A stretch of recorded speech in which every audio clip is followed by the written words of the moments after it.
Pesadilla en Ucrania. Las últimas informaciones sobre la batalla de Avdiivka arrojan unos hechos verdaderamente dramáticos y que podrían suponer una división, una escisión, incluso dentro del núcleo duro político militar de este país. Pero antes de nada vamos con una información también muy relevante, y es que ayer a las 2 de la noche hora de Moscú, medianoche hora española, el Ministerio de Defensa ruso vino a confirmar la toma de Avdiivka en un comunicado. Asimismo, decía lo que ya había explicitado anteriormente en esa comunicación que se le había hecho a Vladimir Vladimirovich Putin, ¿no? Y es que el grupo de tropas centro, bajo el control del general Andrei Mordvichev, había tomado la posición de Avdiivka. Esto lo dijo Igor Konashenkov, que ya sabéis que es el portavoz del Ministerio de Defensa ruso, tan característico, ¿no?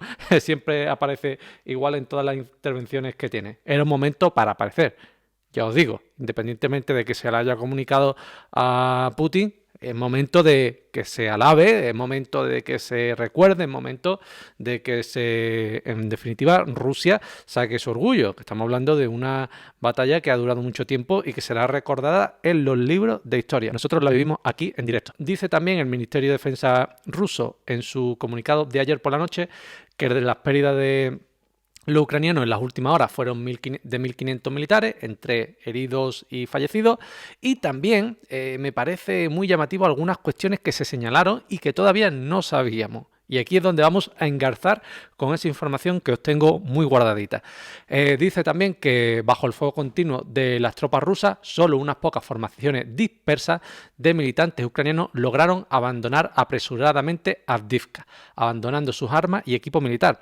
Cuidado, que este también está siendo un punto en esa victoria que los rusos habrían tenido en Avdiivka. Hay que ver que algunos ucranianos se consiguieron escapar del cerco, se consiguieron escapar de la artillería de los drones FPV, ¿no? Ahora, si se han escapado de Avdiivka, nos los encontraremos en Kramatorsk o en Pokrovsk, o donde corresponda. Pero es el puntito que algunos le están sacando. Lógicamente no es así. Lo que pasa es que el frente se derrumbó de aquella manera. Seguimos con lo que ha dicho el Ministerio de Defensa ruso. La orden del comandante en jefe de la Fuerza Armada de Ucrania, Syrskyi, de abandonar la ciudad se emitió solo un día después de que comenzara la huida incontrolada de las tropas ucranianas de Avdiivka. Ojo que esto es un dato muy relevante. Solo cuando ya estaban huyendo se dio la orden de evacuar. ¿Y por qué se dio la orden de evacuar? Ahora lo veremos, porque nos dan una información, una de las fuentes impresionante. Y también fijaros lo que dice el Ministerio de Defensa ruso, la huida incontrolada. Porque ya sabemos que desde el martes, miércoles, ya estaban huyendo los ucranianos. Se dio la orden la noche del viernes al sábado, pero del martes, miércoles, ya estaban huyendo de allí muchos ucranianos. Huida incontrolada. Sigue. Actualmente se están tomando medidas para limpiar finalmente la ciudad de militantes y bloquear las unidades ucranianas que abandonaron la ciudad y se instalaron en la planta de coque de Avdiivka. Y es que hasta esta mañana incluso había distintas fuentes que afirmaban que todavía se estaban dando intentos de las tropas ucranianas que estaban en la planta de coque de huir, de salir de la propia zona de la planta. Bueno, es que no es tarea sencilla. Allí había muchos combatientes ucranianos enclaustrados en los sótanos. Por lo tanto, esperemos que finalmente puedan ser apresados y que no se les dé la oportunidad de volver a combatir, lógicamente, ¿no? Asimismo, dice que el grupo de tropas centro continúan las operaciones ofensivas para liberar aún más la República Popular de Donetsk de los nacionalistas ucranianos. Ahora iremos al mapa, ahora iremos a las distintas fuentes. No os apresuréis. Asimismo, esta mañana también el Ministerio de Defensa ruso, sacando un poco de pecho, sacando un poco de orgullo, en su parte diario ha hablado de que el 17 de febrero, durante las operaciones ofensivas, unidades del grupo de tropas centro liberaron completamente la ciudad de Avdiivka de la República Popular de Donetsk y avanzaron a una profundidad de 8,6 kilómetros. Avdiivka, tenemos que ir acostumbrándonos ya a decirlo, ¿no? Avdiivka, tenemos que cambiarla ahí por una E. Asimismo, la información más importante que os traigo hoy es la que nos da el canal pro-ucraniano Legitimny. Atención, atención, que aquí es donde está el kit de la cuestión. Nuestra fuente informa que anoche el comandante en jefe Syrskyi dio la orden de retirarse de Avdiivka solo por una razón. Por una. Porque las unidades de la Fuerza Armada de Ucrania comenzaron a partir por su cuenta, negándose a cumplir las órdenes de quedarse del propio Sirski. Es decir, no se tomó esta decisión por aspectos militares, de que iban a ser cercados simplemente.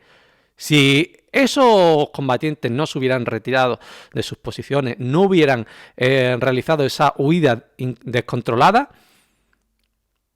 ya os digo yo que así es que no le hubiera temblado el pulso, le hubiera dado igual que hubieran sido cercados y que hubiesen sido masacrados, en definitiva.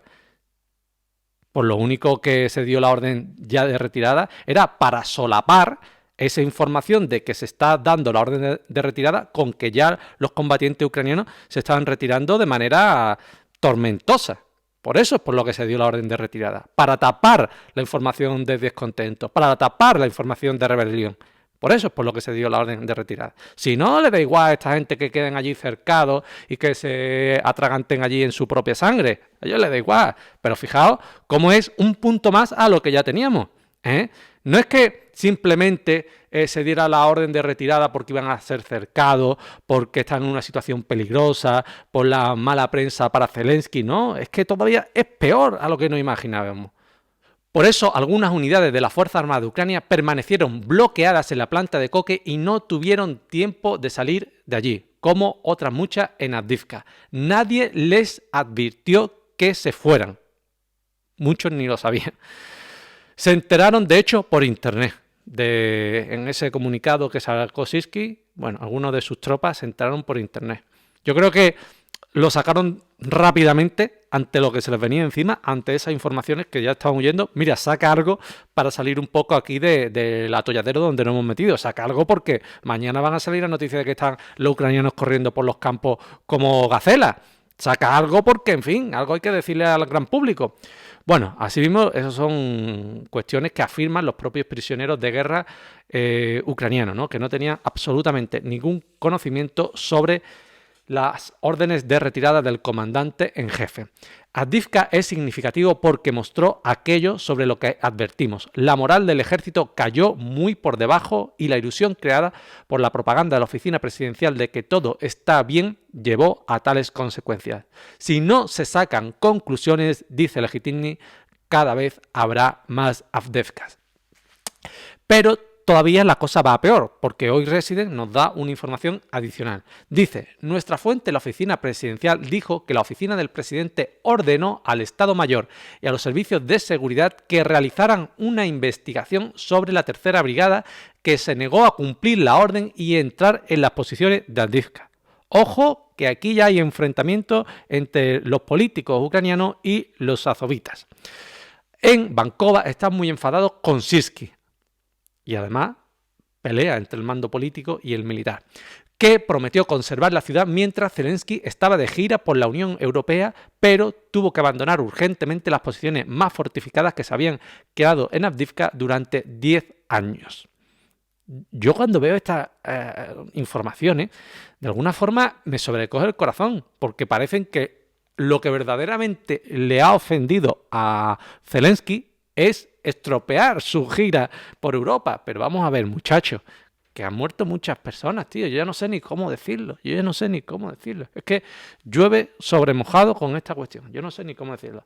Bueno, en definitiva, los rusos seguían avanzando en el entorno de Avdiivka y hoy incluso distintas fuentes pro-ucranianas afirmaban que todos los pueblecitos alrededor de la zona oeste de Avdiivka estaban siendo de alguna forma ya acosados por parte de Ucrania, por parte de Rusia, perdón. Vamos al mapa y bueno, esta fuente que es pro-ucraniana viene a reflejar que en el sector de Avdiivka, en el frente, Rusia está llevando a cabo operaciones de asalto en pequeños grupos de infantería al noreste y al este de Stepove.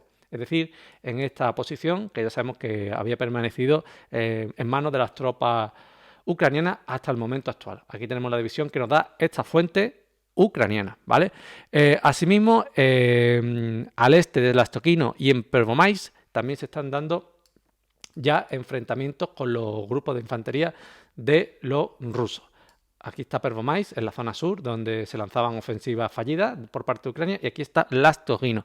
Pero quizás el punto más importante donde los rusos habrían avanzado en las últimas horas en el sector de Avdiivka ha sido en la zona de Nevelsk, en la zona al sur de Avdiivka, donde incluso los rusos habrían conseguido avanzar en esta franja de terreno de 2 kilómetros de ancho y una profundidad de 500 metros, incluso llegando a conquistar un punto de trinchera como aparece en el mapa y reconocen las fuentes ucranianas, como decimos, ¿no? Hemos de decir también que hay mucho debate sobre si los rusos deben apresurarse para que no le den tiempo a los ucranianos a construir fortificaciones. Hay informaciones ahí también de que los ucranianos se han gastado el dinero en fortificaciones en otros menesteres.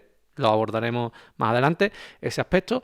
Pero yo creo que esta guerra va a dejar mucho análisis y yo, a bote pronto, para mí, desde el punto de vista operacional, el gran dilema va a ser el siguiente. Me voy a parar un segundo para mostraroslo.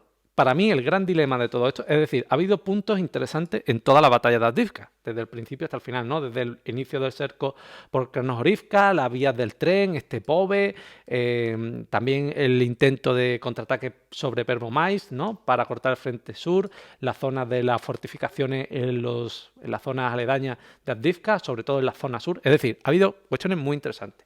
Pero para mí, la principal que se va a analizar en un futuro va a ser el tema de que los rusos principalmente intentaron cercar desde Stepove, desde la zona norte, más amplio, y después cercaron por una zona más céntrica, partiendo por la mitad la propia Avdiivka, dividiéndola de la planta de Koke.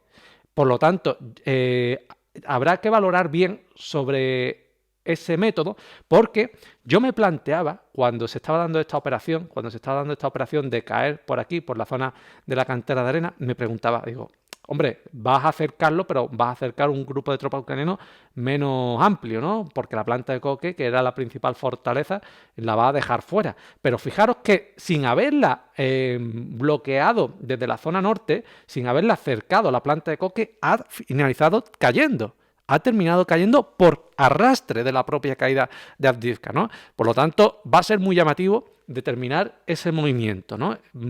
Y ya lo haremos nosotros también. Quizás por el norte, por Stepove, lo que se pretendió en un principio era atraer a las fuerzas ucranianas para después realizar un golpe principal, y lo que se realizó por Stepove fuese una maniobra de distracción. No lo sé. Quizás los de la Brigada 47 con los Bradley lograron verdaderamente cubrir Stepove, ¿no? Lograron cubrir el asentamiento del norte e impedir el acceso a Berdiche. Es que, ¿sabéis lo que pasa? Como tampoco tenemos los planes del Estado Mayor ruso, esas cuestiones ya se nos escapan. Pero me ha parecido muy, muy curioso, ¿eh? Y eso será para analizar tranquilamente y seguramente busque artículos y busque cuestiones, lógicamente no de los llorones occidentales, que están llorando a más no poder, sino de algunas fuentes rusas, etcétera, etcétera, y también de la India, que hay buenos analistas, ¿vale? Así que nada, nos vemos esta noche y dando información.